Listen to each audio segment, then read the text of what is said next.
Good evening, everyone. Welcome to Read and Lead. It's Saturday again, a little over 5:30 p.m. We are happy to have one and all who love to read. I request my host, Gurdeep, to walk right in and introduce the guests. We'll try and browse and find some reflections which we have had on the blog. Let's see if we can first start with those. So it is called Second Night. Is that the reflection? Yes, sir. Yeah. So for second night, we have Shalini. She's right here. So I guess she can give us a sum up of the last session and maybe read her reflection. Then we move on. Shalini, would you like to do that? Yeah, sure, sir. I'll just read it out. Thank you. Okay, thank you, sir. The second night chapter highlights how many of our problems stem from interpersonal relationships. I believe that once we stop comparing ourselves to others, most of these issues lose their power. People often avoid stepping out of their comfort zones due to fear of rejection or failure.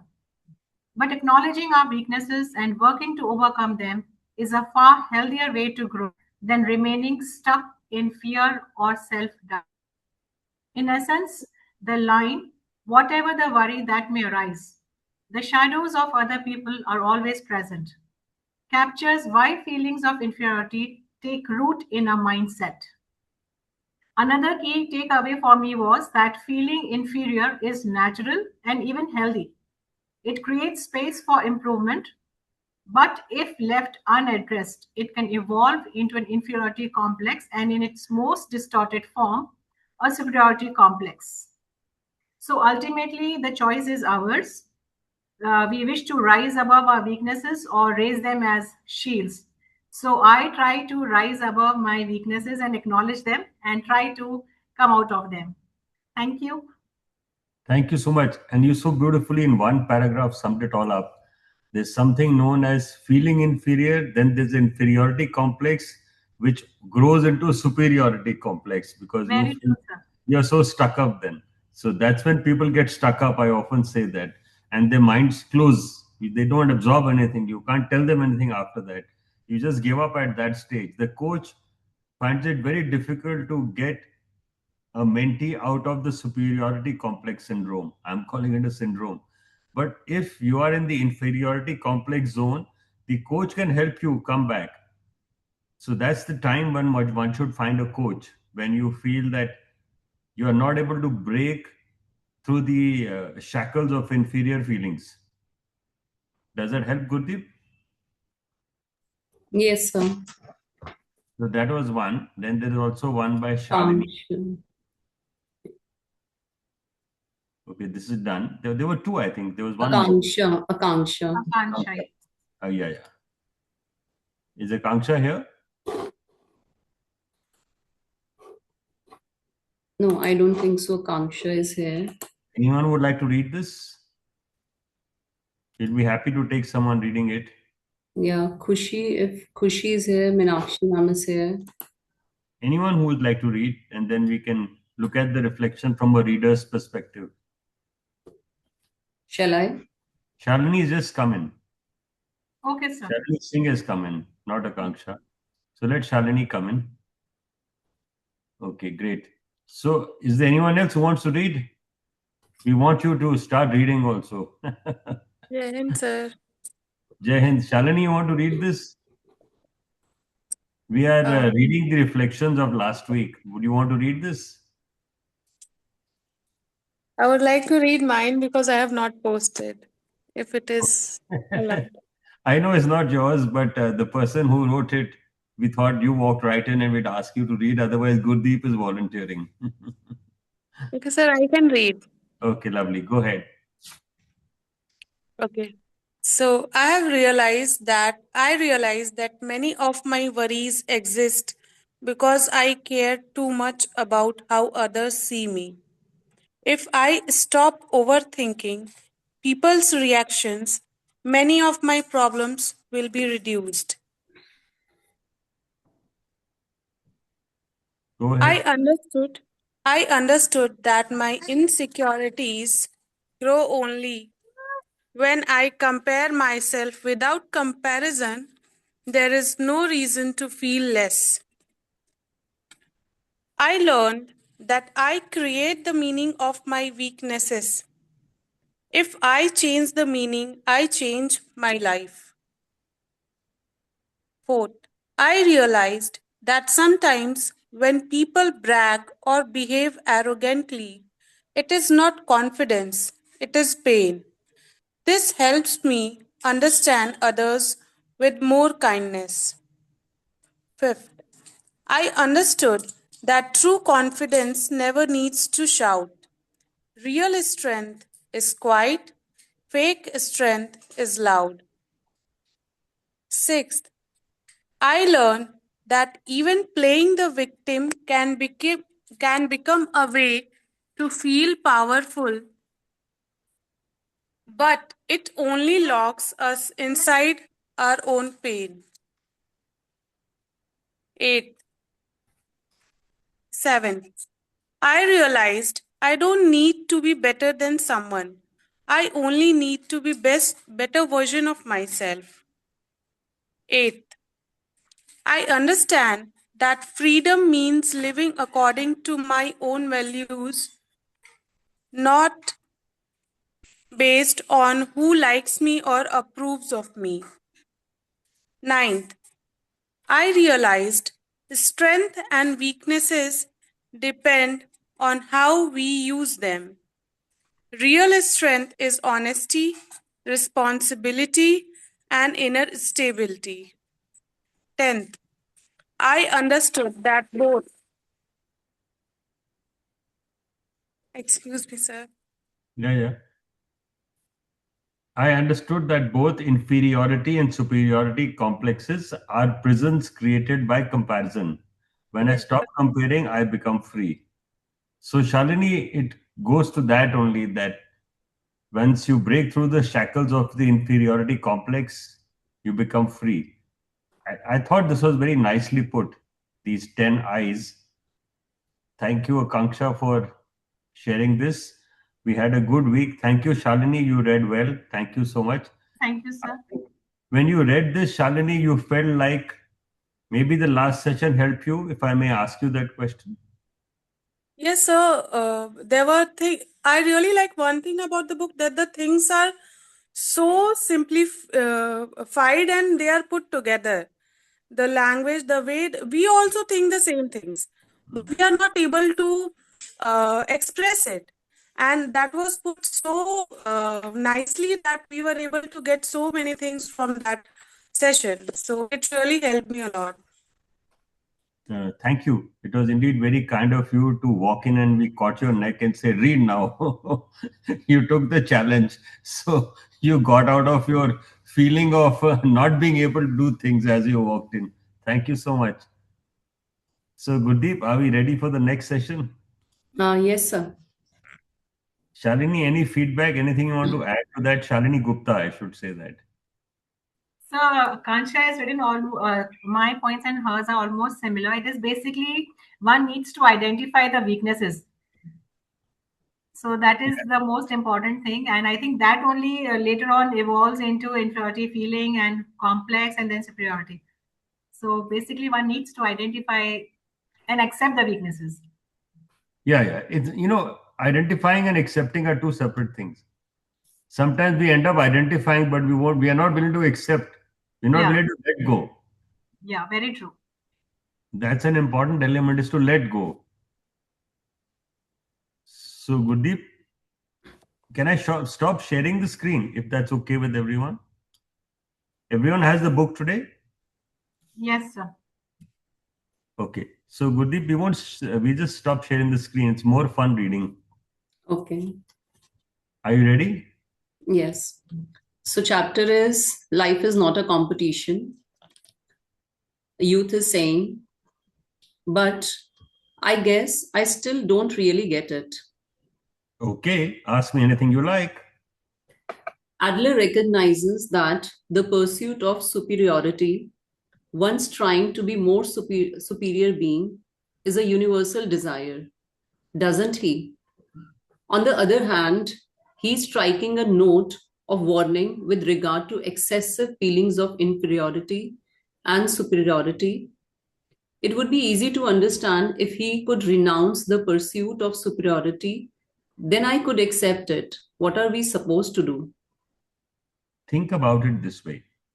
When we refer to the pursuit of superiority, there's a tendency to think of it as a desire to try to be superior to other people, as the desire to climb higher, even if it means kicking others down, the image of ascending a stairway and pushing people out of the way to get to the top. Adler does not uphold such attitudes, of course. Rather, he's saying that on the same level playing field, there are people who are moving forward, and there are people who are moving forward behind them. Keep the image in mind. Though the distance covered and the speed of walking differ, everyone is walking equally in the same flat place. The pursuit of superiority is the mindset of taking a single step forward on one's own feet, not the mindset of competition of the sort that necessitates aiming to be greater than other people. So, life is not a competition. That's right. It's enough to just keep moving in a forward direction without competing with anyone. And of course, there is no need to compare yourself with others. No, that's impossible.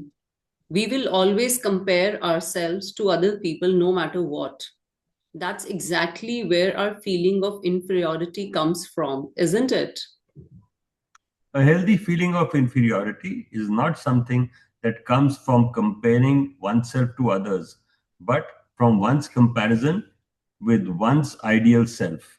But Look, all of us are different. Gender, age, knowledge, experience, appearance. No two of us are exactly the same. Let's acknowledge a positive manner the fact that other people are different from us and that we are not the same, but we are equal. we are not the same, but we are equal. That's right. Everyone is different. Don't mix up that difference with good and bad and superior and inferior. Whatever differences we may have, we are all equal. No distinction of rank for people. Idealistically speaking, I suppose so. But aren't we trying to have an honest discussion about reality now? Would you really say, for instance, that I, an adult, and a child who is still struggling with this arithmetic are equal? In terms of the amount of knowledge and experience, and then the amount of responsibility that can be taken, there are bound to be differences. The child might not be able to tie his shoes properly, or figure out complicated maths equations, or be able to take the same degree of responsibility as an adult when problems arise.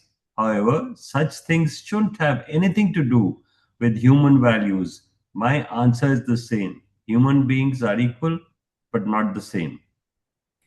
Then are you saying that a child should be treated like a full grown adult? No. Instead of treating child like an adult or like a child, one must treat them like a human being. One interacts with the child with sincerity, as another human being just like oneself. Let's change the question.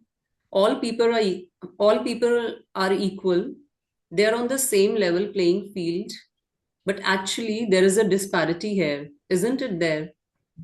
Those who move forward are superior, and those who pursue them from behind are inferior. So we end up at the problem of superior and inferior, don't we? No, we do not.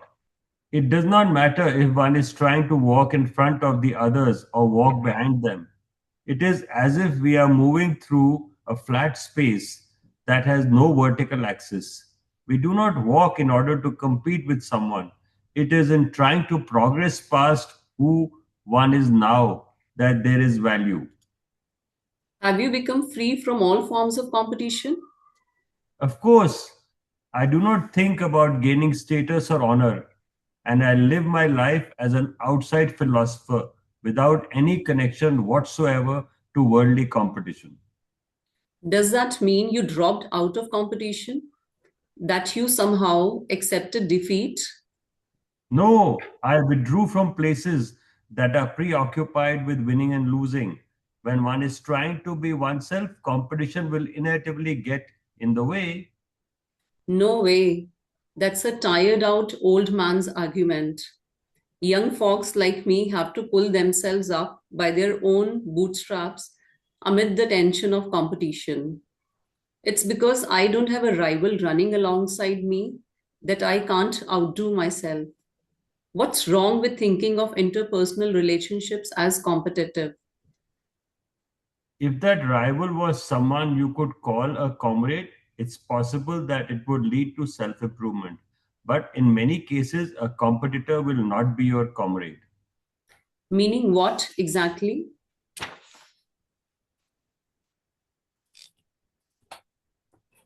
Okay. You are the only one worrying about your appearance. That's the chapter we are reading now. Let's tie up the loose ends. At the outset, you express dissatisfaction with Adler's definition that all problems are interpersonal relationship problems, right? That was the basis for our discussion on feelings of inferiority. Yes, that's correct. The subject of feelings of inferiority was too intense, and I was on the verge of forgetting that point. Why did you bring up the subject in the first place? It is connected with the subject of competition. Please remember that if there is competition at the core of person interpersonal relationships, he will not be able to escape interpersonal relationship problems to escape misfortune. Why not? Because at the end of the competition, there are winners and losers. But it's perfectly fine to have winners and losers. Give some thought to it then. If it were you specifically who had a conscious of being in competition with the people around you in your relations with them, you will have no choice but to be conscious of victory or defeat. Mr. A got into a famous university. Mr. B found work at that big company. And Mr. C has hooked up with such a nice looking woman. And you'll compare yourself to them and think, this is all I've got. Haha, that's pretty specific. When one is conscious of competition and victory and defeat, it is inevitable that feelings of inferiority will arise. Because one is constantly comparing oneself to others and thinking, I beat that person or I lost to that person. The inferiority complex and the superiority complex are extensions of that. Now, what kind of being do you think the other person is to you at that point? I don't know, a rival, I guess. No, not a mere rival.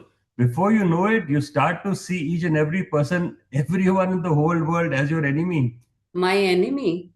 You start to think that people are always looking down on you and treating you with scorn, that they are all enemies who must never be underestimated, who lie in wait for any opening and attack at the drop of a hat. In short, that the world is a terrifying place. Enemies who must never be underestimated. That's who I am in competition with. This is what is so terrifying about competition. Even if you're not a loser, even if you're someone who keeps on winning, if you are someone who has placed himself in competition, you'll never have a moment's peace. You don't want to be a loser, and you always have to keep winning.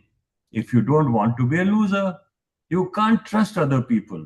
The reason that so many people don't feel happy while they are building up their success in the eyes of society is that they are living in competition. Because to them, the world is a perilous place that is overflowing with enemies. I suppose so, but But do other people actually look at you so much? Are you really watching you around the clock? Sorry, are they really watching you around the clock and lying in wait for the perfect moment to attack? It seems rather unlikely. A young friend of mine, when He was a teenager, used to spend a lot of time in front of the mirror arranging his hair. And once, when he was doing that, my grandmother said, "You are the only one who's worried how you look." He says that it got a bit easier for him to deal with life after that. Hey, that's a dig at me, isn't it? Sure, maybe I do see the people around me as enemies. I'm constantly in fear of being attacked, of the arrows that could come flying at me at any moment. I always think that I am being watched by others, that I am being subjected to harsh judgment, and that I am going to be attacked. And it's probably true that this is self-conscious reaction, just like the mirror-obsessed teenager. The people of the world aren't paying attention to me. Even if I were to go walking on my hands down the street, they would take no notice. But I don't know. Are you saying, after all, that my feeling of inferiority is something that I choose and that has some sort of goal? That just doesn't make any sense to me. And why is that? I have a brother who is 3 years older than I am. He fits the classic image of the big brother.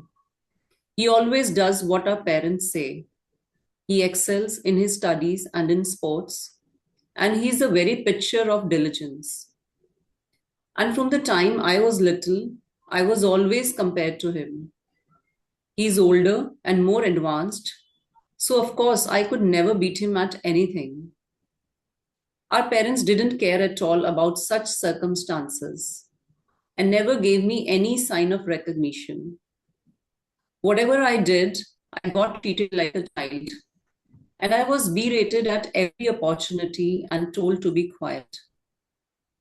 I learned to keep my feelings to myself. I have lived my life totally steeped in feelings of inferiority, and I had no choice but to be conscious of being in competition with my brother. I see. Sometimes I think of it like this: I'm like a god that grew without getting enough sun. So it is only natural that I'm all twisted up with feelings of inferiority. If there is anyone who could grow straight in such a situation, well, I would love to meet them. I want to take a moment to reflect on this.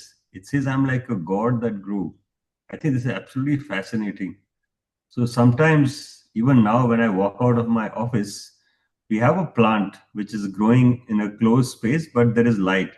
It doesn't have the color and the chlorophyll. It doesn't have the strength its brethren would have outside the building, but still growing. So it connected with this example of a god, which I thought was very interesting. And many of us end up growing up like a god, I think, if I'm right in saying like that.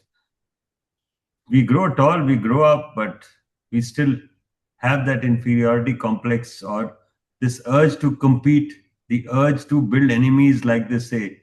I think it's important for us to think, not to grow up so hollow. We continue. I understand. I really do understand how you feel. Now let's look at competition. While taking into consideration your relationship with your brother, if you don't think with a competition orientation with regard to your brother and your other interpersonal relationships, how would people seem to you? Well, my brother is my brother, and I guess other people are another story. No, they should become more positive comrades. Comrades, Earlier, didn't you say, I can't celebrate other people's happiness with all my heart? You think of interpersonal relationships as competition. You achieve other people's happiness as my defeat, and that's why you can't celebrate it. However, once one is released from the schema of competition, the need to triumph over someone disappears. One is also released from the fear that says, maybe I will lose, and one becomes able to celebrate other people's happiness with all one's heart. One may become able to contribute actively to other people's happiness. The person who always has the will to help another in times of need, that is someone who may properly be called your comrade. Hmm. Now we come to the important part.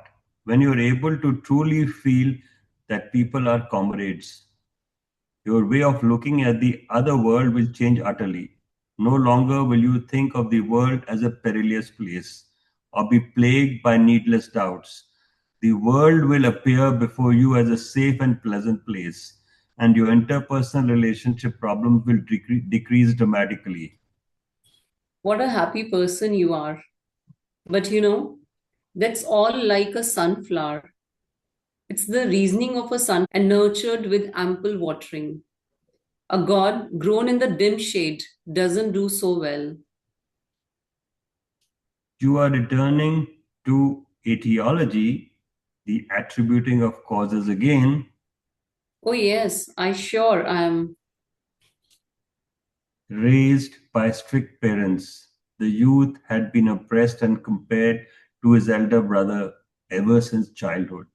None of his opinions were ever heard, and he was subjected to the violent words that he was a poor excuse for a little brother. Unable to make friends even at school, he spent all his break time alone in the library, which became his sole place of refuge.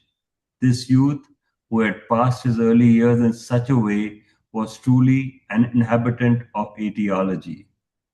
If he had not been raised by those parents, if that elder brother had never existed, and if he had not attended that school, he could have had a brighter life. The youth had been trying to participate in the discussion as cool headedly as possible, but now his many years of pent up feelings come out bursting.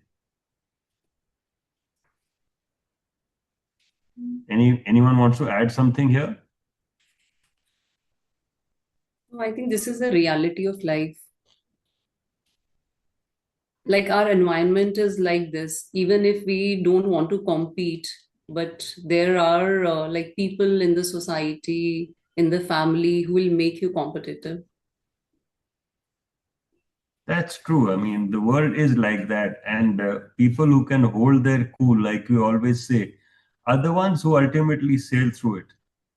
My experience is that when people are as cool as sandstone, they would go very far in life. And yes, the world will all go crying. When a child is born, there's so much cry, and when you go, there's so much cry outside you. So the world is like that. It's full of that loud noise, it's full of the noisy vibration, it's full of push, push, push, pull, pull, pull. Now, as long as you're well rooted, that's the word I'm using intentionally. As long as you're deeply rooted, I think you should be able to hold yourself. Look at the example of a tree. A tree with solid roots, no storm can uproot. So I've created a quote for you. A tree with solid roots, no storm can uproot. And I think that's a very, very great analogy for us as humans to understand. If you look at a tree and see ourselves, we will be, and tree has the courage to be disliked because the storm is doing everything in the world to hit the tree, and the tree stands up.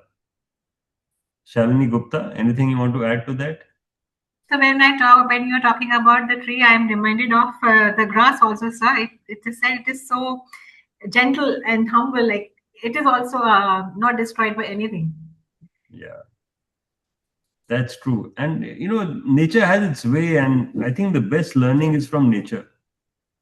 So when we read and if we can connect it to life around us, it has a tremendous impact on thought. And that's where thought is nurtured, and that's where we become stronger.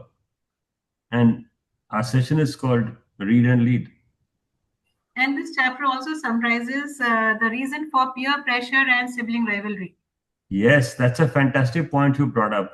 So if you look at it this way and go to your class next time and you understand the behavior of a child, maybe these are the etiology behind the behavior. Good. Should we move on? Yes, sir. Kushi, any question you have? Have you been able to catch up?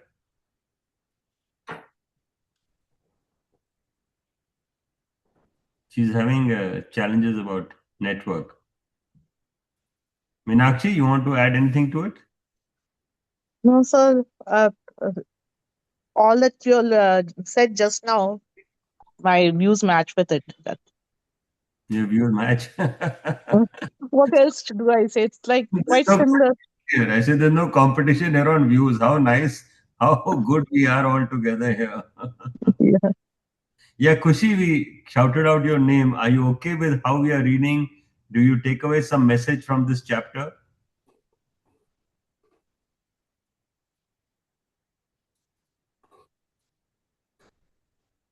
Okay, let's read on. From power struggle to revenge, youth. Okay, all this talk about teleology and such as pure sophistry and trauma definitely does exist, and people cannot break free from the past. Surely you realize that. We cannot go back to the past in a time machine. As long as past exists as the past, we live within context from the past. If one were to treat the past as something that doesn't exist, that would be the same as negating the entire life one has led. Are you suggesting I choose such an irresponsible life? It is true that one cannot use a time machine to turn back the hands of time. But what kind of meaning does one attribute to the past? This is the task that is given to you now. All right, let's talk about now. Last time you said that people fabricate the emotion of anger, right? And that is the standpoint of teleology. I still cannot accept that statement. For example, how would you explain instances of anger towards society or anger toward government? Would you say that these two are emotions fabricated in order to push one's opinions? Certainly, there are times when I feel indignation with regard to social problems, but I would say that rather than a sudden burst of emotion, it is indignation based on logic. There is a difference between personal anger, personal grudge, and indignation with regard to society's contradictions and injustices, righteous indignation. Personal anger soon cools. Righteous indignation, on the other hand, stays for a long time. Anger as an expression of a personal grudge is nothing but a tool for making others submit to you. You say that personal grudges and righteous indignation are different? They are completely different because righteous indignation goes beyond one's own interest. Then I'll ask about personal grudges. Surely, even if you get angry sometimes, for instance, if someone hurls abuse at you for no particular reason, don't you? No, I don't. No, I do not. Come on, be honest. If someone were to abuse me on my face, I would think about the person's hidden goal. If you are not directly abusive, when you feel genuinely angry due to another person's words or behavior, please consider that the person is challenging you to a power struggle. Power struggle? For instance, a child teases an adult with various pranks and misbehaviors. In many cases, this is something done with the goal of getting attention and will cease just before the adult gets genuinely angry. However, if the child does not stop before the adult gets genuinely angry, then his goal is actually to get in a fight. Why would he want to get in a fight? He wants to win, he wants to prove his power by winning. I don't really get that. Could you give me some concrete examples? Let's say you and a friend have been discussing the current political situation.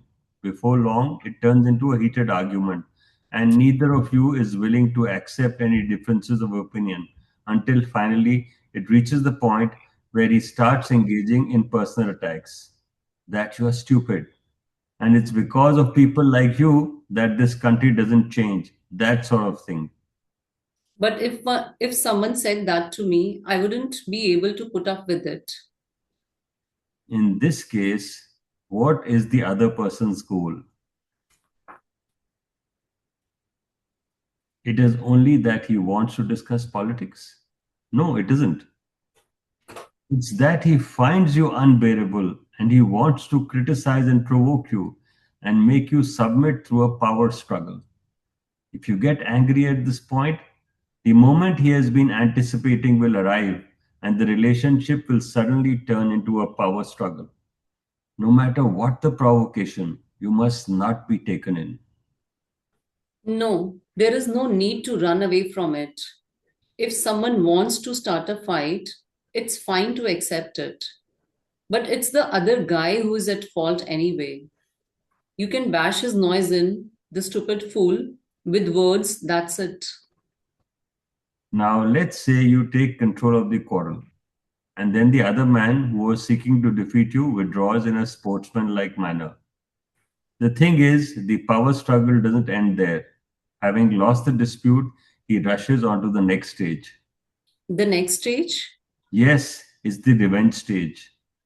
Though he has withdrawn for the time being, he will be scheming some revenge in another place and another form, and will reappear with an act of retaliation. Like what, for instance? The child oppressed by his parents will turn to delinquency. He'll stop going to school. He'll cut his wrists or engage in other acts of self harm. In Freudian etiology, this is regarded as simple cause and effect. The parents raised the child in this way, and that is why the child grew up to be like this. It's just like pointing out that a plant wasn't watered, so it withered. It's an interpretation that is certainly easy to understand. But Adlerian teleology does not turn a blind eye to the goal that the child is hiding. That is to say, the goal of revenge on the parents. If he becomes a delinquent, stops going to school, cuts his wrist, or things like that, the parents will be upset. They'll panic and worry themselves sick over him.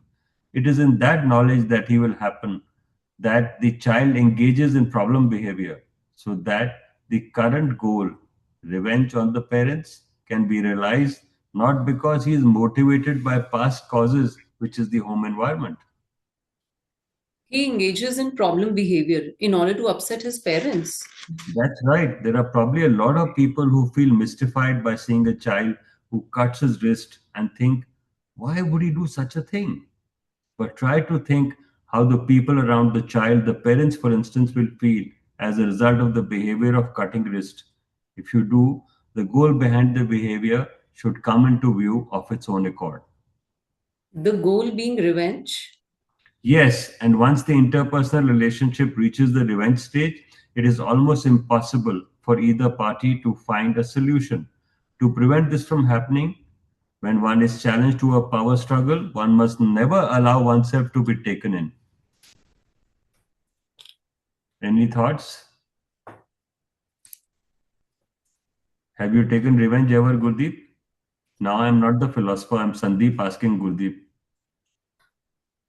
No, No, no, no. we'll ask your guru, Shalini. She's my guru. She can tell you better. So I think, sir, if I take revenge, it is basically I'm hurting myself. I'm spoiling my own aura. I'm bringing those thoughts into myself.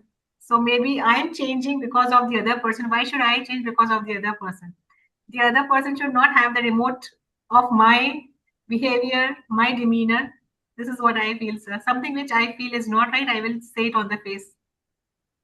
Brilliant. I think talking of demeanor is important because our demeanor is very precious, and the way we sculpt it matters a lot.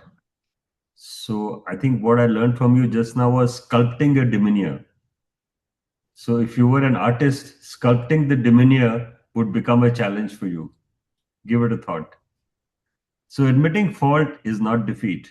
Now from revenge, we go to the next level. All right. Then what should you do when you are subjected to personal attacks right to your face? Do you just grin and bear it? No, the idea that you are bearing it is proof that you are still stuck in the power struggle. When you are challenged to a fight and you sense that it is a power struggle, step down from the conflict as soon as possible. Do not answer his action with a reaction. That is the only thing we can do. But is it really that easy to not respond to provocation? In the first place, how would you say I should control my anger? When you control your anger, you are bearing it right. Instead, let's learn a way to settle things without using the emotion of anger. Because after all, anger is a tool, a means of achieving a goal. That's a tough one. The first thing that I want you to understand here is the fact that anger is a form of communication, and that communication is nevertheless possible without using anger. We can convey our thoughts and intentions and be accepted without any need for anger. If you learn to understand this experientially, the anger emotion will stop appearing all on its own. But what if they come at you with mistaken accusations or make insulting comments? I shouldn't get angry even then. You don't seem to understand yet. It's not that you mustn't get angry, but that there is no need to rely on the tool of anger. Irascible people do not have short tempers. It is only that they do not know that there are effective communication tools other than anger. That is why people end up saying things like, I just snapped, or he flew into a rage. We end up relying on anger to communicate. Effective communication tools other than anger? We have language. We can communicate through language, believe in the power of language and the language of logic. Certainly.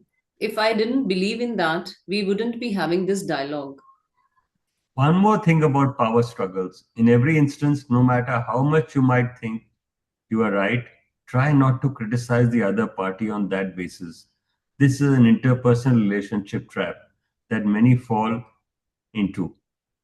Why is that? The moment one is convinced that I am right in an interpersonal relationship, one has already stepped into a power struggle.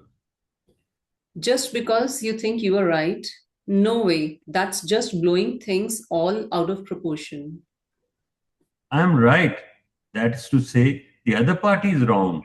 At that point, the focus of the discussion shifts from the righteous to the assertions, to the state of interpersonal relationship. In other words, the conviction that I am right leads to the assumption that this person is wrong. And finally, it becomes a contest, and you're thinking, I have to win. It's a power struggle through and through. Hmm.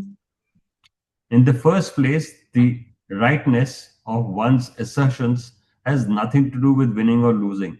If you think you're right, regardless of what other people's opinions might be, the matter should be closed then and there.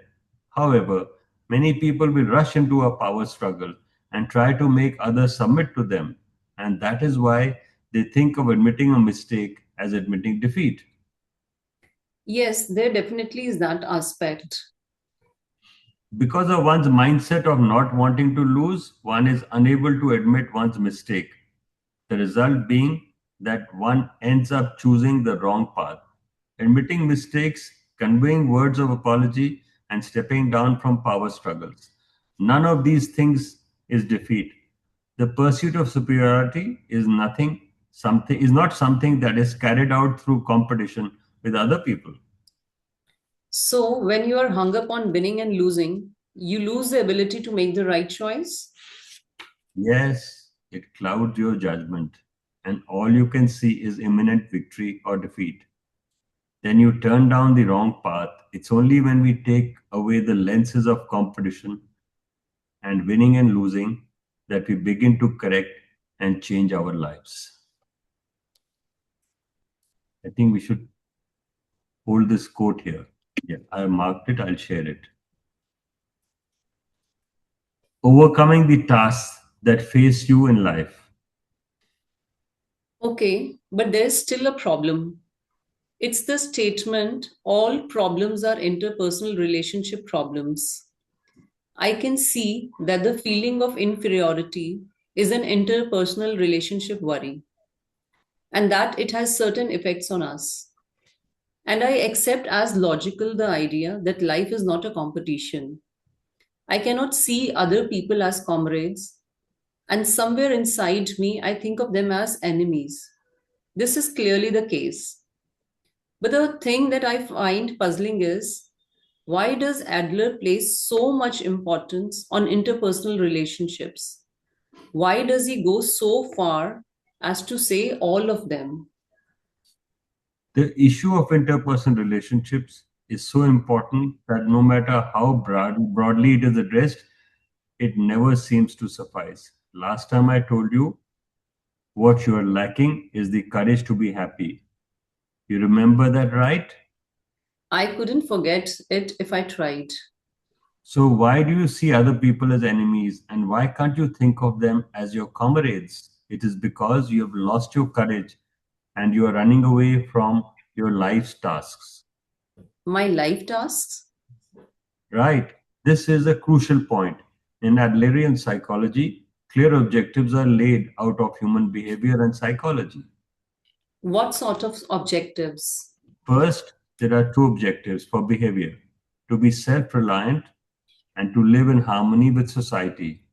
Then, the objective of psychology that supports these behaviors are the consciousness that I have the ability and the consciousness that people are my comrades. Just a moment. I'm writing this down. There are the following two objectives for behavior: to be self reliant and to live in harmony with society. And there are the following two objectives for the psychology that supports these behaviors: the consciousness that I have the ability, and the consciousness that people are my comrades. Oh, Okay, I can see that it's a crucial subject. To be self reliant as an individual while living in the harmony with people and society, it seems to tie in with everything we have been discussing.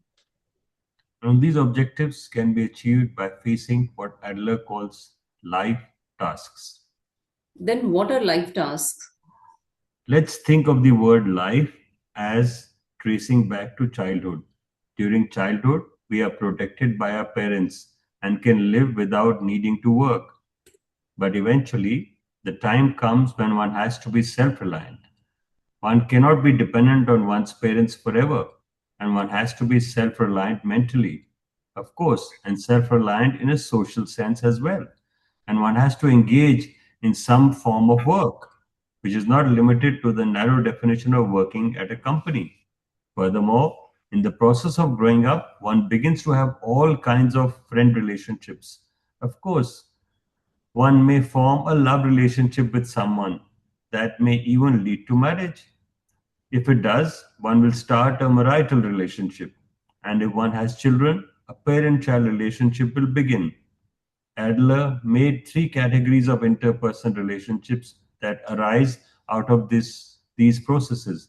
He referred to them as tasks of work, tasks of friendship, and tasks of love, and all together as life tasks. So, are these tasks the obligations one has as a member of society? In other words, things like labor and payment of taxes? No, please think of this solely in terms of interpersonal relationship. That is, the distance and depth in one's interpersonal relationships. Adler sometimes used the expression three social ties to emphasize the point. The distance and depth in one's interpersonal relationship? The interpersonal relationships that a single individual has no choice but to confront when attempting to live as a social being. These are the life tasks. They are indeed tasks in the sense that one has no choice but to confront them. Would you be more specific? First, let's look at the tasks of work. Regardless of the kind of work, there is no work that can be completed all by oneself. For instance, I'm usually here in my study writing manuscripts for a book. Writing is completely autonomous work, but I cannot have someone else do for me. But then there is the presence of the editor and many others without whose assistance the work would not be realized. From the people who handle book design and printing to the distribution and bookstore staff. Work that can be completed without the cooperation of other people is in principle unfeasible. Broadly speaking, I suppose so. However, consider Considered from the viewpoint of distance and depth, interpersonal relationships of work may be said to have the lowest hurdles. Interpersonal relationship of work have the easy to understand common objective of obtaining good results so people can cooperate even if they don't always get along, and to some extent they have no choice but to cooperate. And as long as relationship is formed solely on the basis of work, it will go back to being a relationship with an outsider when working hours are over or one changes jobs. Yes, so true. And the ones who get tripped up in the interpersonal relationships at this stage are the people referred to as needs. A young person not in education, employment, or training, or shut ins, a person confined indoors. Wait a minute. Are you saying that they don't try to work simply because they want to avoid the interpersonal relationships that are associated with work? Not that they don't want to work or that they are refusing to do manual labor? Putting aside the question of whether or not they are conscious of it themselves, interpersonal relationships are at the core. For example, a man sends out resumes to find work and gets interviews, only to be rejected by one company after another. It hurts his pride. He starts to wonder what the purpose in working is if he has to go through such things, or he makes a big mistake at work. The company is going to lose a huge sum of money because of him. Feeling utterly hopeless, as if he's plunged into darkness, he can't bear the thought of coming into work the following day. None of these are examples of the work itself becoming disagreeable. What is disagreeable is being criticized or rebuked by others through the work, getting labeled as having no ability or being incompetent or unsuited to the work, and hurting the dignity of one's irrepressible self. In other words, everything is an interpersonal relationship issue. We'll pause here. May I add a bookmark here, please? Are you good with the bookmark here, Deep? Yes, sir. So, are we all understanding the depth of interpersonal relationships? Yes, yeah, we can relate to that. Like as a teacher, when we go to school, Yeah. sometimes students they feel pressurized that that problem is also interpersonal relationship.